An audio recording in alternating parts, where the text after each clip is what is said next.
이 다큐멘터리는 생명의 기원을 둘러싼 수십억 년의 이야기를 과학과 영상으로 풀어낸 대서사시입니다. 그 첫 번째 이야기, 일부 생명의 탄생, 생명이 어떻게 지구상에 처음으로 나타났는지 그 경이로운 순간들을 과학적 상상력과 최신 연구를 바탕으로 되짚어봅니다. 지구의 시작은 혼돈과 충돌 속에서 태어났습니다. 한 항성과의 격렬한 충돌로 지구에서 떨어져 나간 파편들은 중력에 의해 다시 끌려 모이고 그로 인해 지금의 달이 탄생했습니다. 지구와 달의 중력이 만들어낸 조수 간만에 차 그 파도의 끝없는 움직임 속에서 생명의 씨앗이 싹트기 시작합니다. 바로 핵산. 분자들의 끊임없는 진동과 결합으로 탄생한 이 물질은 생명의 기초가 되는 유전 정보를 담고 있었습니다. 시간이 흘러 핵산은 유기물과 황화수소, 황 같은 물질을 흡수해 에너지를 생산하는 최초의 생명체 박테리아로 진화합니다. 이 작은 존재들은 생명이라는 위대한 서사의 첫 장을 열었습니다. 지구의 대륙 위 침전물들이 쌓이며 이산화탄소가 발생하자 생명은 또다시 진화합니다. 태양빛과 물, 이산화탄소를 흡수하고 산소를 내뿜는 새로운 생명체, 시아노박테리아. 그들은 지구 대기에 산소를 공급하며 이후에 생명체들이 숨 쉴 수 있는 환경을 만들어냅니다. 산소가 풍부해지자 일부 박테리아는 그 산소에 적응하며 호기성 박테리아로 변화합니다. 이들은 산소를 에너지로 사용하는 법을 터득했고 반대로 산소를 이겨내지 못하는 혐기성 박테리아는 살아남기 위해 다른 방식의 생존을 택합니다. 두 생명의 흐름은 마침내 하나로 합쳐집니다. 서로 다른 성질의 박테리아가 융합하여 하나의 복잡한 세포를 이루게 된 것입니다. 호기성 박테리아는 에너지 생산의 중심, 미토콘드리아가 되었고 혐기성 박테리아는 유전 정보를 지닌 핵으로 자리 잡았습니다. 이처럼 수십억 년의 시간 속에서 생명은 우연과 필연이 교차하는 길 위에서 진화해왔습니다. 그 위대한 여정은 오늘날 우리 인간을 포함한 모든 생명체의 탄생으로 이어졌습니다. 자, 이제 KBS와 NHK가 공동 제작한 대형 다큐멘터리 생명 그 영원한 신비의 여정을 함께 떠나보겠습니다. 본 영상은 KBS에서 제작된 공식 다큐멘터리임을 알려드리며 원본 영상은 본문에 안내된 출처 링크를 통해 확인하실 수 있습니다.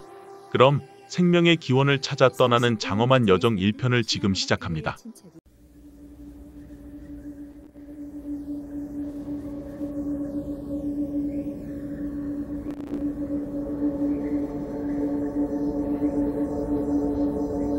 태양계의 세 번째 행성 지구.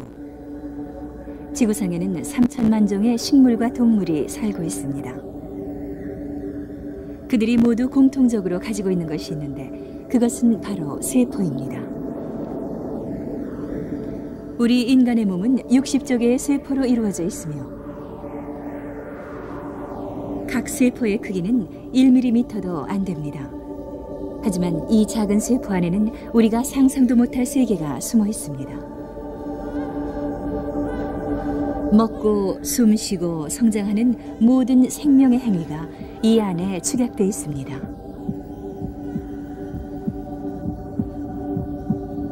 원시 바다에서 살았던 최초의 생명체의 자손이 우리 인간의 세포 안에 아직도 존재합니다. 각 세포에는 지구와 함께 40억 년 전에 생겨난 생명의 역사가 새겨져 있는 것입니다.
절대 암흑의 우주 공간에서 바라본 행성 지구는 아름다웠습니다.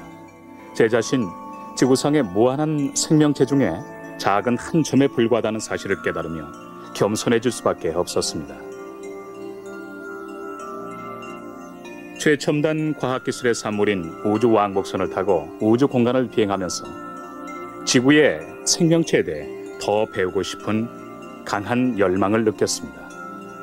지구상에는 어떻게 하여 생명이 탄생한 것일까? 우리 인간은 어디서 왔으며 어디로 가는 것일까? 이제 40억 년 전으로 거슬러 가겠습니다. 그때부터 생명이 진화해온 오랜 역정을 살펴보고 그 과정에서 인류의 미래에 대한 단서를 찾아보고자 합니다. 자, 이걸 보십시오. 맨 꼭대기에서 맨 밑에 이르기까지 46억 년 지구 역사를 나타내는 지층이라고 생각해 봅시다. 최초의 생명체가 나타난 건 이쯤입니다. 약 40억 내지 37억 년 전입니다. 여기서 우린 저 지점으로 뛰어오릅니다. 바다에 최초의 동물이 출현한 시점. 벌써 손이 닿지 않습니다. 약 10억 년쯤 전입니다. 거기보다 더 위에서 최초의 육상 동물의 출현이라든가 공룡의 멸종 등과 같은 여러 가지 사건이 일어났습니다. 그리고 거기서 더 위에 거의 맨 꼭대기쯤에서 인간이 출현하였습니다. 바로 얼마 전의 일이죠.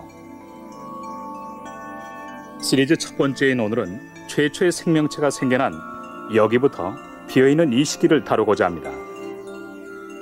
이 수십억 년 동안 엄청난 드라마가 펼쳐졌고 그 드라마는 뒤이은 생명체의 운명을 결정지었습니다.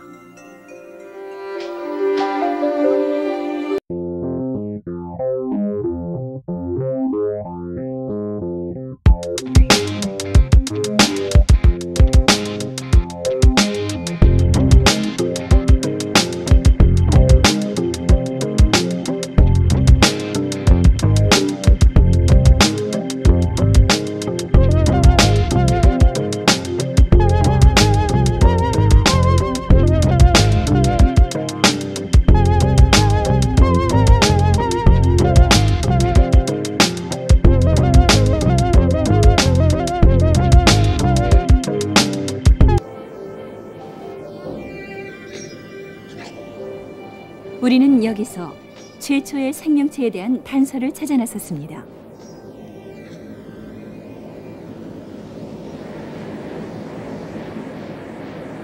(100도가) 넘는 증기에 노출된 채 바위 표면에 붙어 있는 것은 황입니다.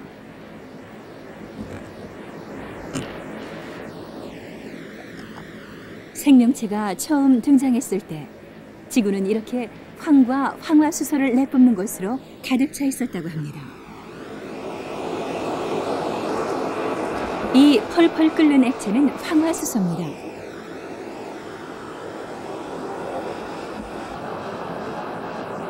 섭씨 90도가 넘는 이 뜨거운 액체에 과연 생명이 존재할까요?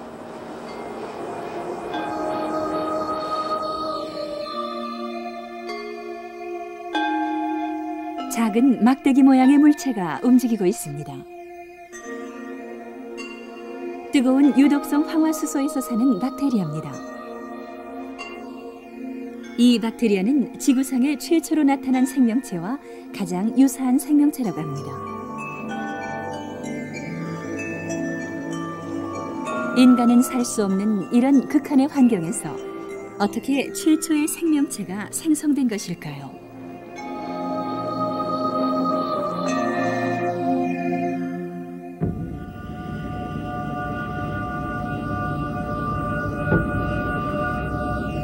(46억 년 전) 이제 막 탄생한 행성 지구.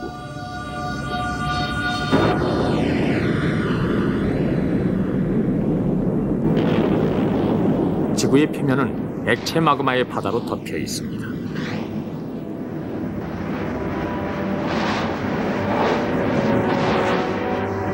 (10억 년) 뒤 지구가 천천히 식어감에 따라 하늘로 올라간 증기는 응결하여 소나기를 이루며 지구로 떨어집니다.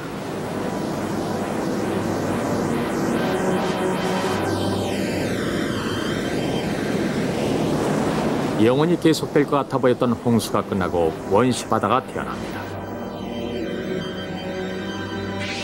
바다가 형성된 후 대기는 이산화탄소를 잔뜩 포함하고 있습니다. 지구는 두꺼운 구름으로 차단돼 있어 겨우겨우 뚫고 들어온 햇빛 한 줄기가 하늘을 오렌지색으로 물들입니다.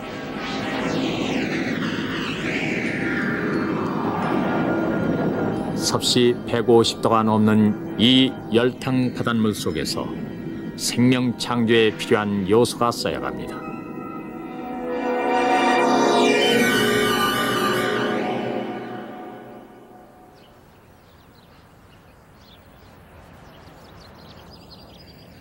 생명 창조에 필요한 요소가 어떻게 바다에 쌓이게 되었을까요? 그 해답은 우주에서 얻을 수 있습니다. 1969년 가을, 부서진 운석이 호주의 작은 마을 머티슨에 떨어졌습니다. Bang, up went the big bomb 5 times, and people didn't know what it was, of course. Just wondered, we thought the Third World War was starting or something, but it was. 호주 측은 운석의 성분 분석을 위해 곧바로 미 항공우주국 나사로 보냈습니다.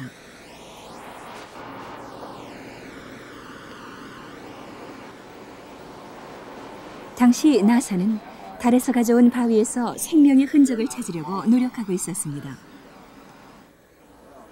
하지만 달의 바위에서는 생명의 징조가 전혀 보이지 않았습니다.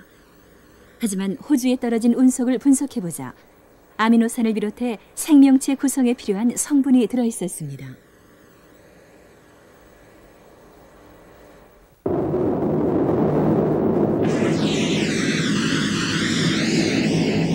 지구의 바다에는 생명의 요소를 담은 운석이 끊임없이 떨어집니다. 동시에 천둥에너지와 자외선이 만들어낸 화학작용도 생명의 요소가 생성되는 걸 도와줍니다. 그러던 중 45억 년 전 어느 날입니다.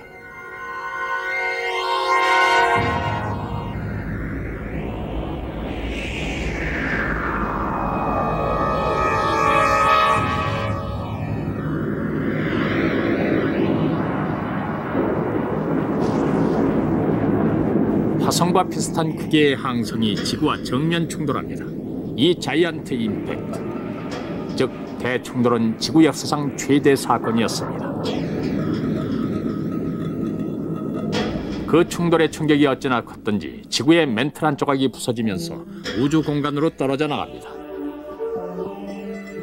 그 조각 중 일부는 다시 지구로 끌려옵니다.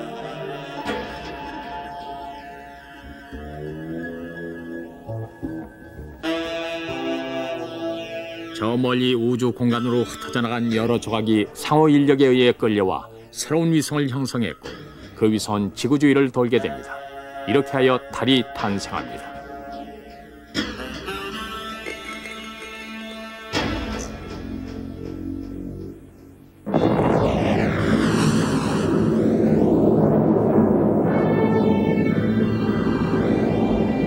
대충돌은 해저에도 엄청난 충격을 미칩니다.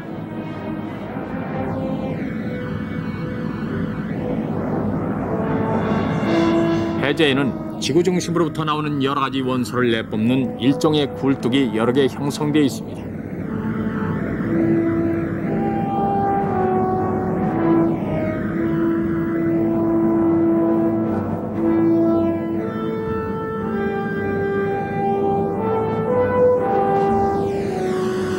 거대한 달이 원시 바다 위에 떠 있습니다. 당시 달과 지구 사이의 거리는 지금 거리의 반도 되지 않았습니다. 그렇기 때문에 달의 인력은 매우 커서 바다에서 거대한 파도를 일으킵니다. 그로 인한 조수간만의 차이도 지금보다 훨씬 커서 밀물과 썰물 때 차이가 10m나 됐습니다. 심하게 요동치는 바다에서는 마치 거대한 플라스크처럼 화학작용이 일어나고 있으며 그것이 생명으로 이어집니다. 원시바다는 시아노아수소, 시아노아칼륨 같은 인간에게는 유독한 물질을 포함하고 있었습니다. 바다에 있는 작은 분자는 서로 합쳐져 더 큰 분자를 이루고 결국에는 DNA를 형성합니다.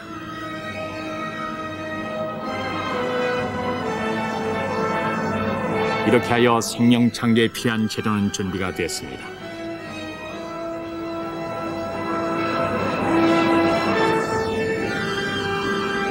하지만 이것은 아직 물질에 불과합니다. 생명의 탄생을 위해서는 뭔가 다른 게 필요했습니다. 이렇게 단순한 물질에서 생명으로 뛰어오른 사건은 과학자에게는 영원한 수수께끼입니다.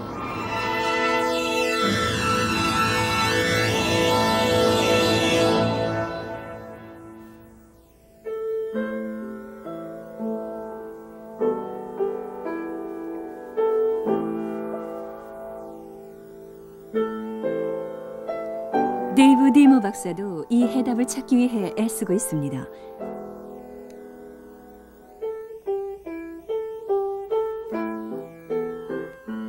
박사가 연주하고 있는 곡은 인간의 DNA 서열을 소리로 표현한 것입니다.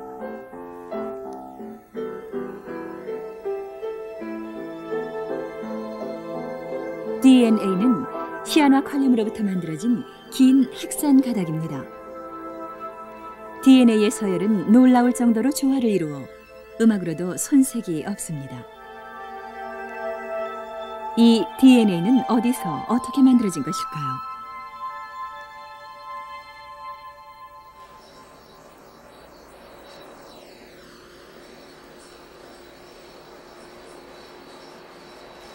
디모 박사는 원시 바다 위에 떠있던 커다란 달이 DNA 생성에 관련이 있다고 믿고 있습니다.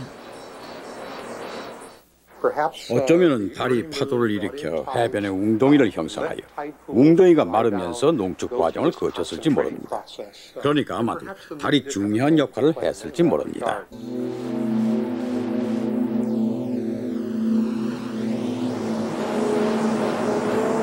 생명의 요소로 넘쳐 흐르고 있는 원시 바다.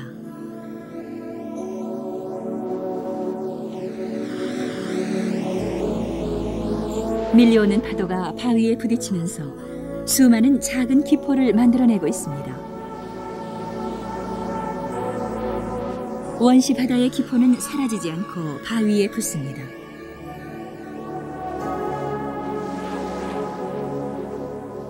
그리고 계속 밀려오는 파도는 기포의 얇은 막안에 생명의 요소를 쌓아가고 농축시키기 시작합니다.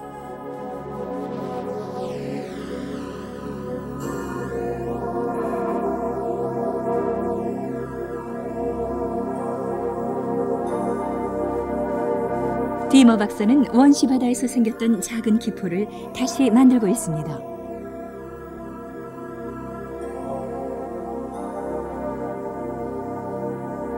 이것은 기포의 표면을 확대한 것입니다. 가운데 보이는 것이 기포의 막입니다. 주위의 물질이 막 안으로 흡수되는 것을 분명하게 볼 수 있습니다.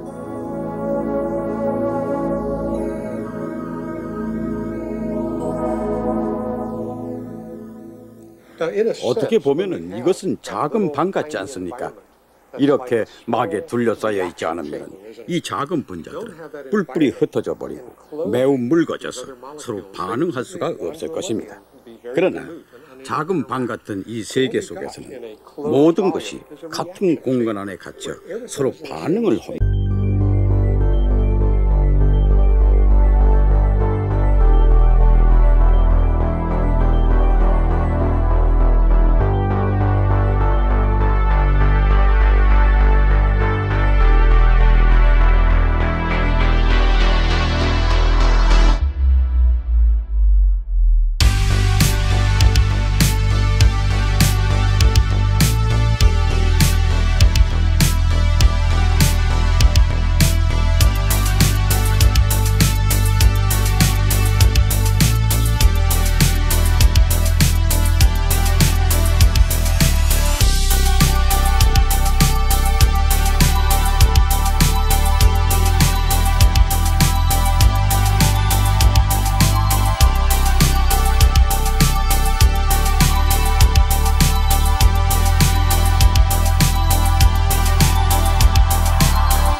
바로 직후 최초의 진화가 일어났다고 여겨지고 있습니다. 제일 먼저 진화한 생명체는 지금도 바다 밑에 살고 있습니다.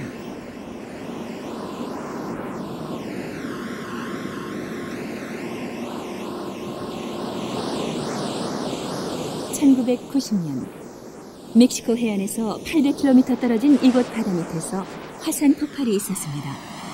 그로 인해 이곳은 생명이 없는 태초의 세계로 돌아갔습니다.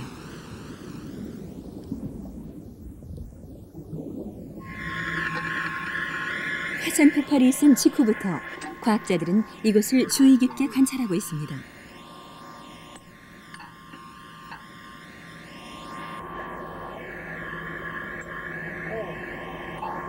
이곳은 수심 2,600m의 깊은 바닷속입니다. 지금도 계속 퍼져나갈 것처럼 보이는 용암의 흔적을 카메라가 잡았습니다.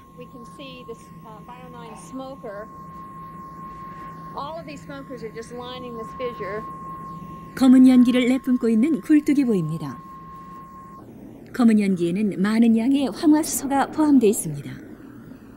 이것은 생명이 처음 생겨났을 때의 바다의 상태와 비슷합니다.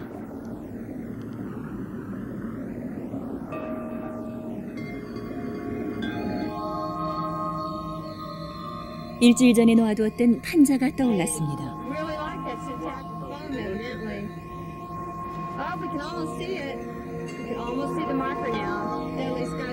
그 위에는 일주일 만에 엄청난 양의 박테리아가 번식하고 있었습니다.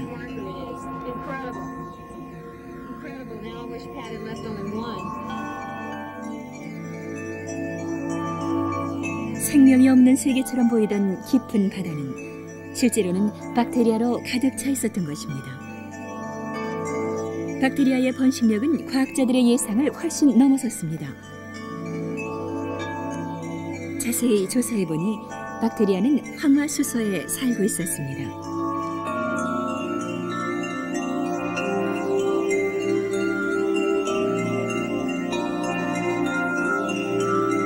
황화수소를 먹이로 정식하기 시작한 박테리아가 최초의 생물체로 여겨집니다.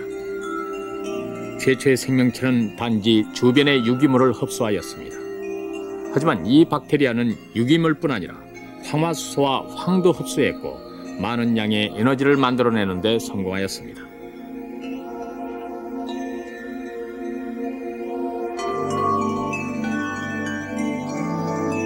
(38억 년) 전 황화수소를 먹이로 정식하기 시작한 박테리아는 여러 가지 형태로 진화하였습니다. 어떤 것은 단단한 껍질을 갖게 되었습니다.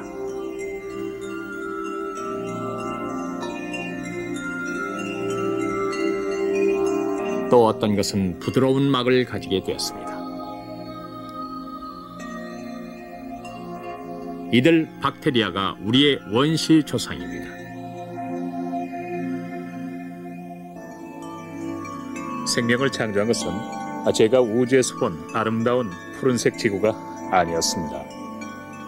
당시 지구의 대기는 이산화탄소와 강한 태양 자외선으로 가득 차 있었고 거대한 달의 인력 때문에 파도가 심했으며 바다는 황화수소와 시아나칼륨이 많았습니다. 만일 우리가 당시의 바다에 뛰어들었다면 당장 죽었을 겁니다. 지금과는 전혀 다른 환경의 원시바다가 생명의 탄생을 촉진하였습니다. 그리고 그 원시바다에는 산소가 존재하지 않았습니다. 이걸 보십시오. 이 병에는 산소가 들어있습니다. 이 마른 꽃에 불을 붙여 병 안에 넣으면 순식간에 타버릴 것입니다.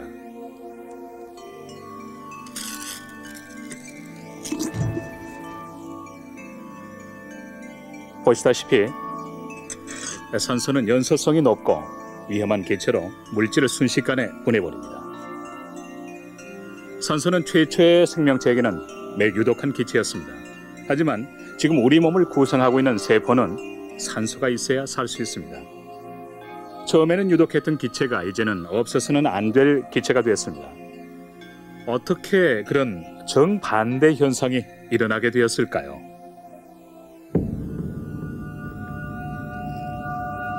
원시 지구는 이산화탄소가 가득했으며 두꺼운 구름으로 쌓여 있습니다. 그러다가 대륙이 형성되면서 산소가 출현하게 됐습니다.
햇빛이 바다로 직접 비치기 시작합니다.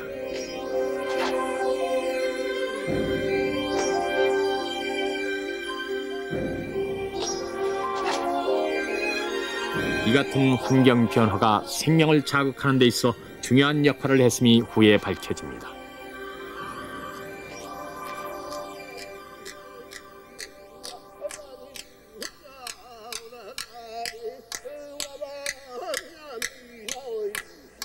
호주 서부의 필바라 지방에는 세계에서 가장 오래된 대륙의 흔적이 남아 있습니다. 필바라의 원주민은 땅의 창조에 대한 전설을 가지고 있습니다.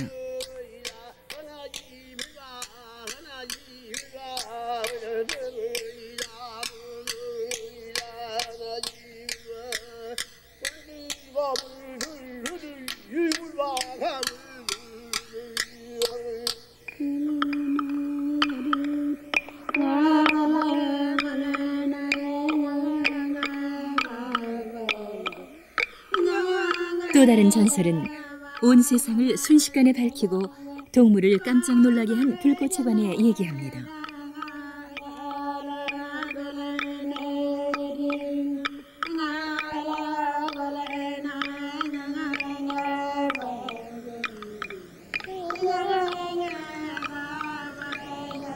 이 지방은 35억 년 전 천해, 즉 얕은 바다의 바닥이었던 곳입니다.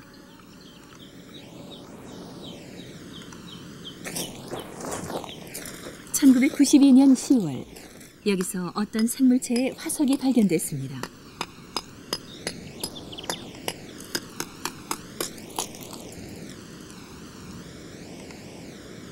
This contains the microfossils, which are the order of 3,460 million years old. Very, very old. 이것은 현재 지구상에서 존재하는 바위 중 가장 오래된 것입니다. 이 안에는 태고의 바다에서 살았던 생명의 흔적이 분명하게 남아 있습니다.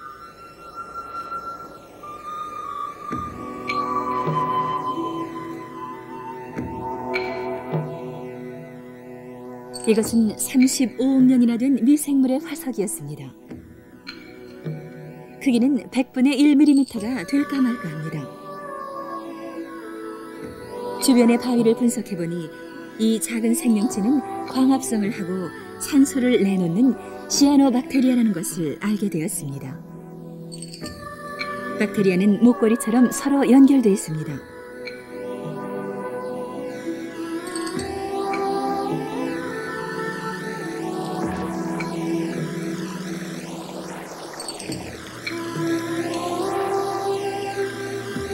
(35억 년) 전에 살았던 시아노박테리아의 친척이 아직도 살고 있습니다.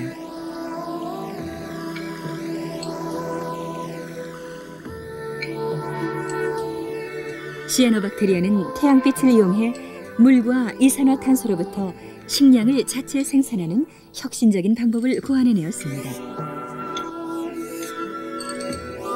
육지가 생기면서 지구에 침투해 들어오기 시작한 햇빛을 이용해 생명은 괄목할 만한 발전을 이루었습니다.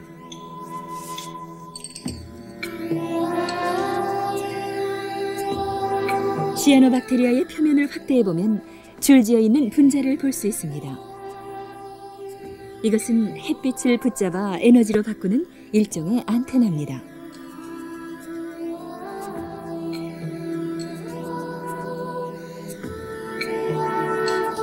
생명은 우주로부터 오는 에너지를 이용하는 능력을 갖게 된 것입니다.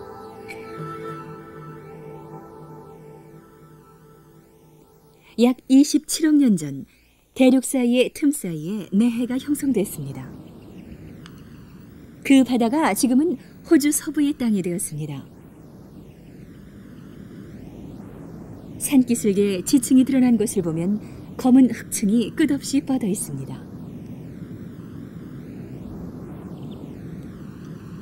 이 검은 흙은 무엇일까요? 도쿄대학 해양연구소에서 연구를 시작했습니다.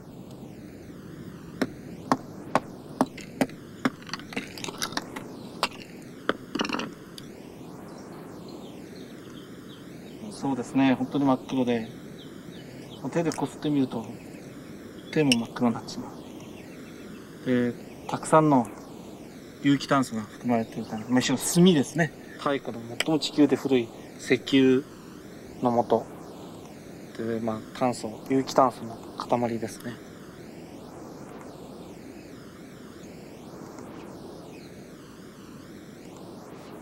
(4년간에) 걸친 연구 끝에 다이라 교수팀은 이 검은 덩어리가 시아노박테리아의 유해가 쌓인 것이라는 결론에 도달했습니다.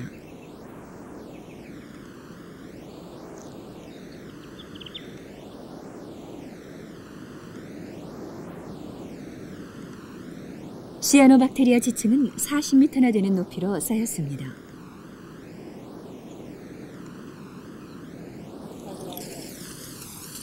어느 한 시점에 시아노박테리아가 놀랄 만큼 엄청나게 번식했던 것 같습니다.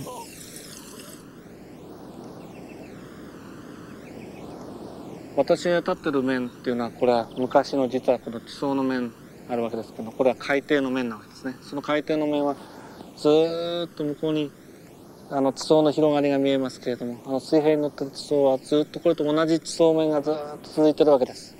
この一帯。ですなわちここの海底面は当時シアノバクテリア、それがこの一帯全域に今広がっていたと。そのことはこの海っていうのは決してその死の海ではなくて、非常に生命に満ち溢れた、そういう活動的な海だったという。そしてその海底を我々今見ている。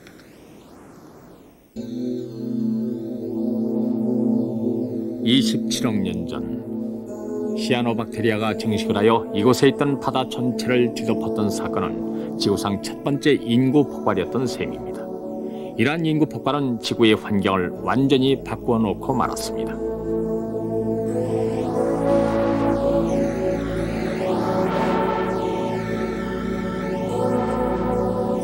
이곳은 하멜린 해안으로 지구상에서 가장 오래된 땅 필바라 지방의 서쪽에 위치하여 있습니다. 여기서는 태고의 바다에 살았던 시아노박테리아가 지금까지 살고 있습니다.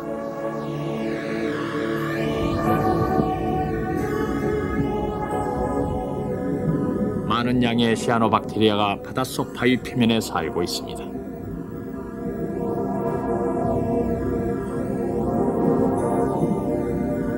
바위 표면에 가까이 가다 보면 산소 기포를 볼 수 있습니다. 시아노박테리아가 광합성의 부산물로 산소를 내놓고 있기 때문입니다.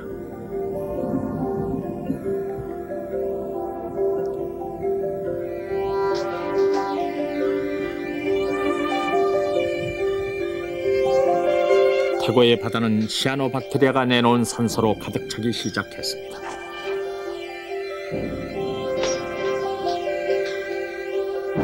산소는 바다에 있는 철과 화학작용을 일으켜 많은 양의 붉은색 녹을 해저에 남겨놓았습니다.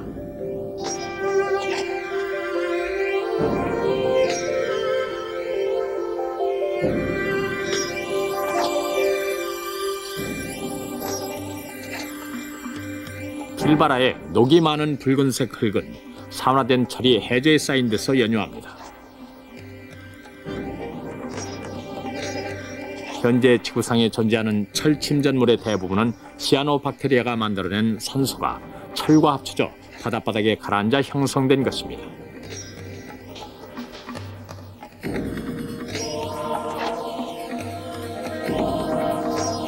바다에 포함되어 있던 철이 모두 산화된 후에도 시아노박테리아는 계속 산소를 생산해냅니다. 그러자 점차 산소가 대기로 올라오게 됩니다.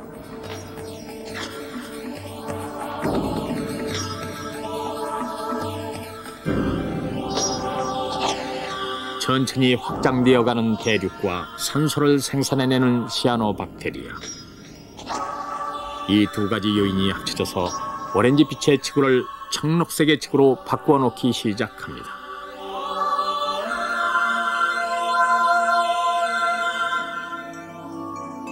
제 앞에 있는 것은 태양 에너지를 모으는 최신 지별판입니다. 석유와 석탄은 약 100년 후면 고갈되리라고 합니다. 이제 사람들은 무한한 태양 에너지를 개발하고자 서두르기 시작했습니다. 하지만 생명은 이미 35억 년 전에 그러한 에너지 혁명을 이루었습니다. 바로 시아노박테리아가 발명한 광합성입니다. 지금도 식물은 같은 원리를 이용하여 햇빛을 에너지로 바꾸고 있습니다. 시아노박테리아는 광합성의 부산물로 산소를 내놓기 시작했습니다. 그 산소는 지구의 환경을 엄청나게 바꿔 놓았고 다른 생명체 발달에 지대한 영향을 미쳤습니다. 이렇듯 환경이 엄청나게 변하면서 황화수소를 먹고 사는 박테리아한테는 어떤 일이 생겼을까요? 이 박테리아의 운명은 인간의 진화와 깊이 관련되어 있습니다.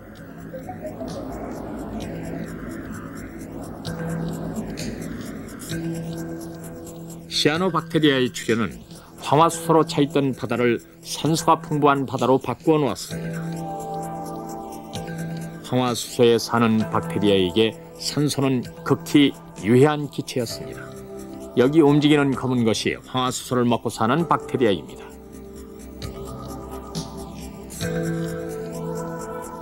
해저에서 올라오는 구형 기포는 산소로 가득 차 있습니다. 박테리아는 산소에 노출되면 활동이 약해지고 결국에는 죽습니다. 이 박테리아가 어떻게 그 위기를 극복했을까요?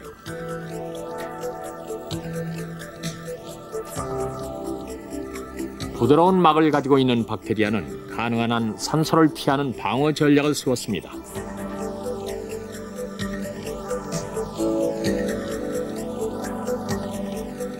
반면 껍질이 단단한 박테리아는 변화하는 환경에 정면으로 대결합니다. 이들은 과감하게 산소로 가득 찬 환경으로 뛰어들었습니다.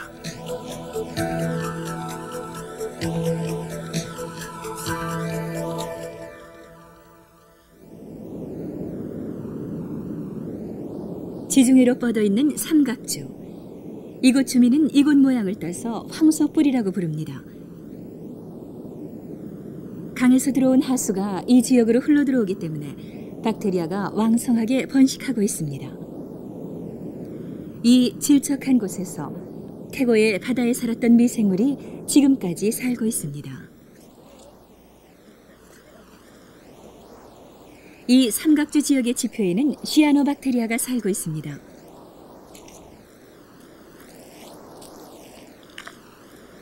산소가 대기에 들어왔을 때 미생물은 어떻게 대처했을까 하는 의문에 대해 이 삼각주가 중요한 단서를 제공하고 있습니다.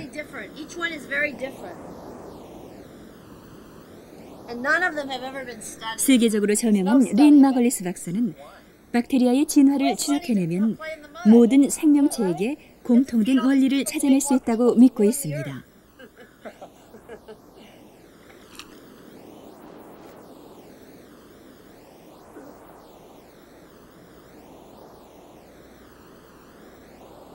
이 녹색 층이 시아노박테리아입니다. 밑에 있는 검은 층, 이것은 황화수소를 먹고 사는 박테리아가 모인 것입니다. 단 1-2cm밖에 안 되는 층에서 태고의 바다에 살았던 박테리아가 지금까지 살고 있는 것입니다. 동물은 멸종을 하면 사라져버립니다. 하지만 박테리아는 다릅니다. 새로운 박테리아가 등장할 때는 옛날 박테리아는 그대로 있고 그 위에 새 것이 덧붙습니다. 사라지는 건 없습니다. 이걸 자세히 살펴보면 산소를 생산하는 시아노박테리아로 구성되어 있는 맨 위층과 황화수소를 먹고 사는 박테리아로 된 맨 아래층 사이에 붉은색 층이 있는 걸 알 수 있습니다. 마글리스 박사는 현재 이 붉은색 층에 관심을 가지고 있습니다. 이 붉은색 층에서 마글리스 박사는 특이한 행동을 보이는 박테리아를 발견했습니다.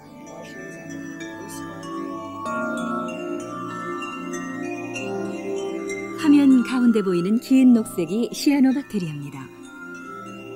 그리고 그 주위를 둘러싸고 있는 이 작은 박테리아도 산소에 대한 저항력이 없으리라 예상됩니다.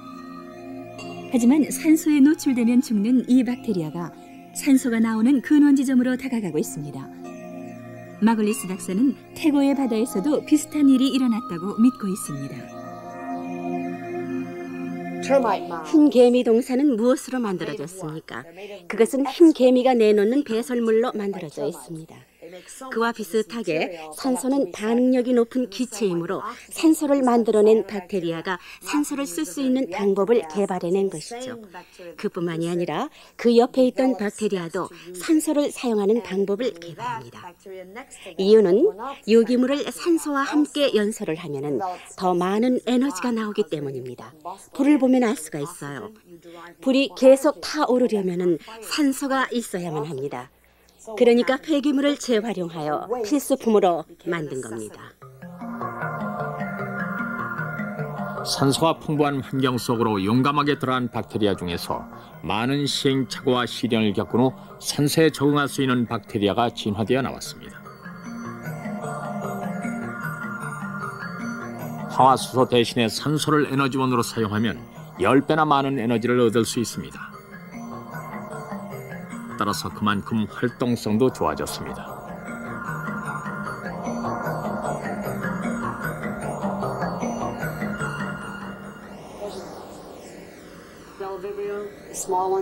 산소가 제공하는 엄청난 에너지는 호전적인 박테리아를 탄생시킵니다.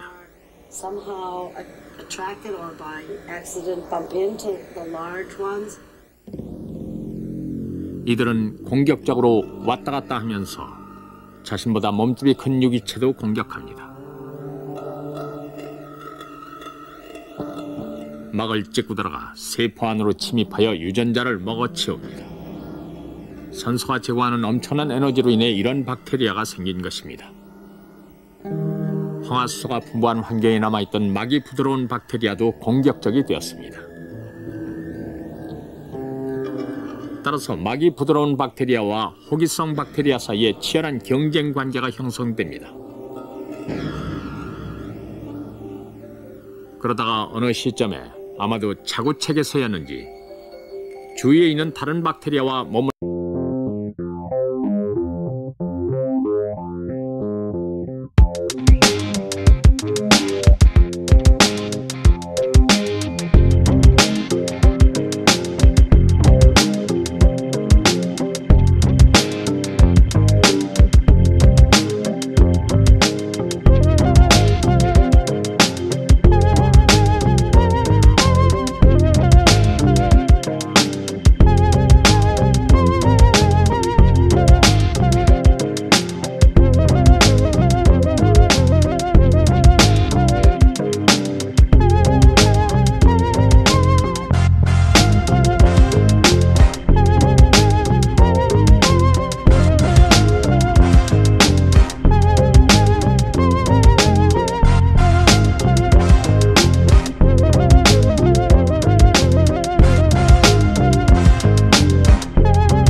현재 지구상에는 다양한 생물권이 퍼져 있고 3천만 종에 달하는 동식물이 살고 있습니다. 우리 인간도 그 중에 하나입니다.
서로 경쟁적이던 두 유기체가 공생관계를 형성하는 이상한 현상을 직접 목격한 과학자가 있습니다. 미국 테네시 대학의 전광우 박사입니다.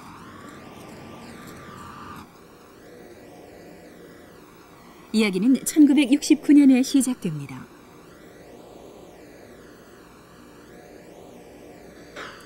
전 박사는 미국 여러 호수에서 채집한 아메바의 생태를 연구하고 있었습니다.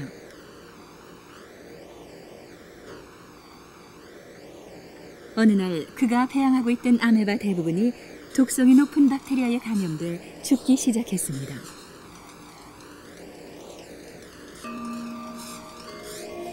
전 박사는 시리에 빠진 채 죽은 아메바를 하나씩 없애고 있었습니다. 그때 그는 특이한 아메바를 발견했습니다. 다른 아메바와 마찬가지로 박테리아에 감염돼 있었지만 이상하게도 살아있었던 것입니다. 자세히 살펴본 결과 이 아메바 안에 다른 박테리아가 살고 있었습니다.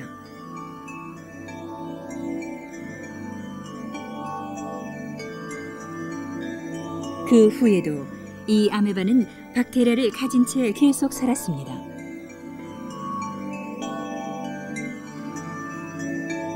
오 년 뒤 전 박사는 실험을 해보기로 했습니다. 아메바 안에 살고 있는 박테리아를 제거했습니다.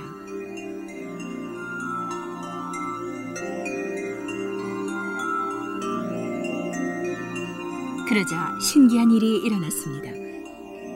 박테리아를 제거하자마자 아메바는 활력을 잃었고 결국 죽고 말았습니다. 아메바는 그 박테리아 없이 살 수가 없었던 것입니다.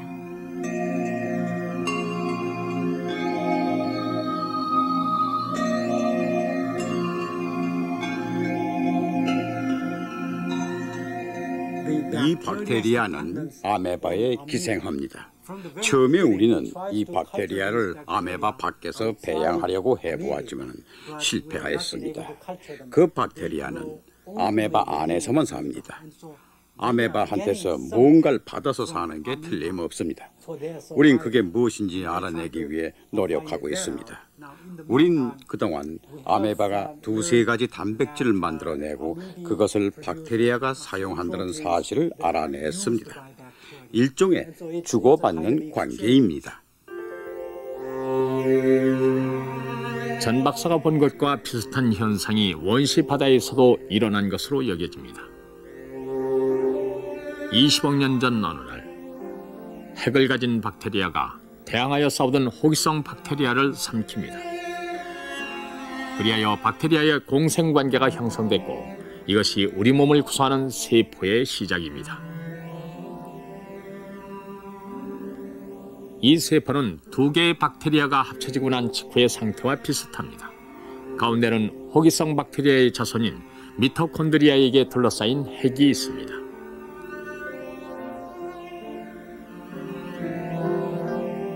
미토콘드리아는 분열을 통하여 점차적으로 숫자가 늘어납니다. 인간 세포에는 2,000개가 넘는 미토콘드리아가 있습니다. 이렇게 하여 핵이 있으면서 산소를 호흡하는 새로운 유기체가 탄생하였습니다.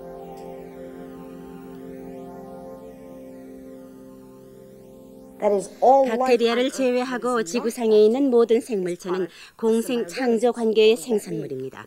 그게 무슨 뜻일까요? 그것은 전혀 다른 종류의 유기체가 함께 합쳐져서 새로운 유기체를 만들어냈다는 뜻입니다. 컴퓨터 분야에서 일하시는 분은 쉽게 이해가 되실 겁니다. 모뎀부터 새로 만들거나 하드디스크부터 새로 만드는 게 아닙니다. 다른 사람이 이미 개발해 놓은 것을 이용해서 서로 합쳐서 전혀 새로운 것을 만들어내는 것이죠.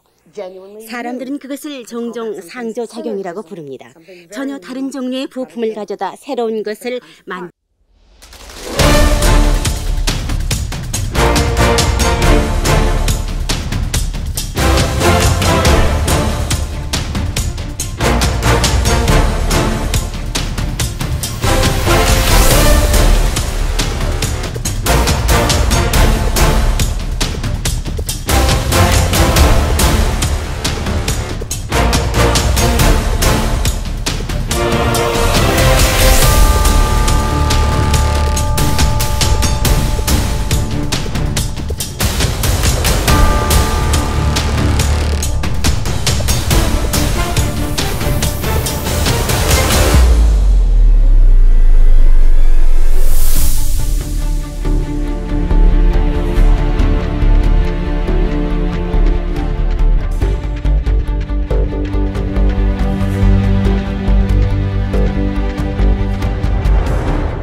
이 10억 년에 걸친 수고 끝에 생명은 마침내 놀라운 구조로 발전하였습니다. 산소 호흡 능력과 세포 핵을 겸비하게 된 것입니다. 그것은 생명체가 변화하는 지구 환경에 지혜롭게 대처하면서 살기 위한 노력을 계속했기 때문에 가능했습니다. 새로운 시대를 열어가면서 생명체는 끊임없이 서로 협력합니다. 환경이 바뀌고 위기가 닥쳐올 때 유기체는 새로운 환경에 적응하기 위해 공존의 길을 모색합니다. 미생물이 만들어낸 세포는 인간을 포함하여 모든 동물과 식물의 몸을 구성하는 바로 그 세포입니다. 살아있는 유기체는 상호 협력하며 이 지구의 공동 주민으로서 함께 풍부하고 다양한 세계를 만들어갑니다.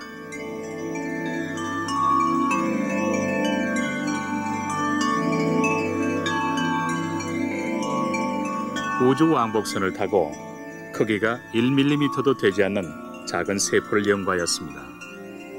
현미경으로 보아야만 보이는 세계에서도 모든 생물체는 얼굴이 달랐습니다. 우주 공간에서 현미경을 들여다보며 세포의 세계에 깊이 매료되었습니다. 그러다가 제 옆에 있는 창으로 밖을 내다보았을 때 지구는 그때까지 보고 있었던 작은 세포와 다름없이 보였습니다. 지구 전체가 살아있었던 것입니다. 저는 너무도 가슴이 뛰었습니다.